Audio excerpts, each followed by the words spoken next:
¿Qué onda mi gente? Pues acá andamos con otro videazo. Hoy en esta ocasión los voy a llevar a conocer el estadio State Farm de aquí de la ciudad de Glendal, Arizona. El estadio State Farm es un estadio de fútbol americano ubicado en la ciudad de Glendal, Arizona, Estados Unidos. Alberga los partidos que disputa como local los Arizona Cardenales. Este estadio tiene una capacidad de 63.400 espectadores. Fue inaugurado el 1 de agosto del 2006 con el nombre de Estadio de los Cardenales, aunque en septiembre de ese mismo año la Universidad de Phoenix adquirió los derechos del nombre del estadio, que pasó a llamarse Estadio de la Universidad de Phoenix. Este estadio ha sido sede del Super Bowl 13 en el 2008, del Super Bowl 48 en el 2015, del Super Bowl 57 en el 2023, así como varias Copas Oro y una Copa América.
El costo de este estadio de la NFL fue de más de 455 millones de dólares.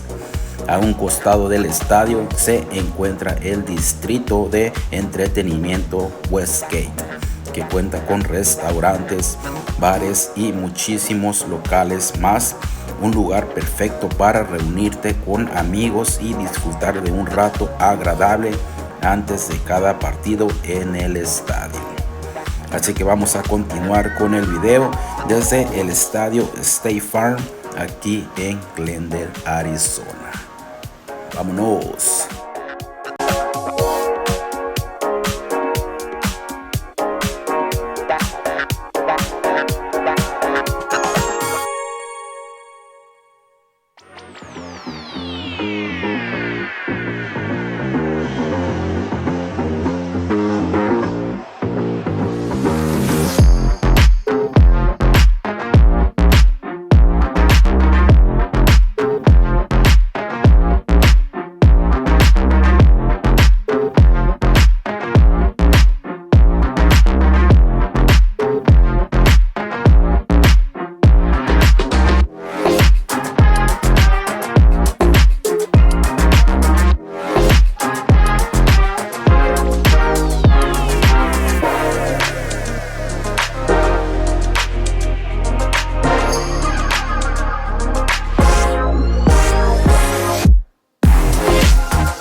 what you're doing to me now. They lie, they steal, they fooled us. Deep down I probably knew this. I think I will be holding on to the one thing that I know is stronger. Love is blind and no one's perfect. Platinum seems so shallow, shallow, shallow, shallow.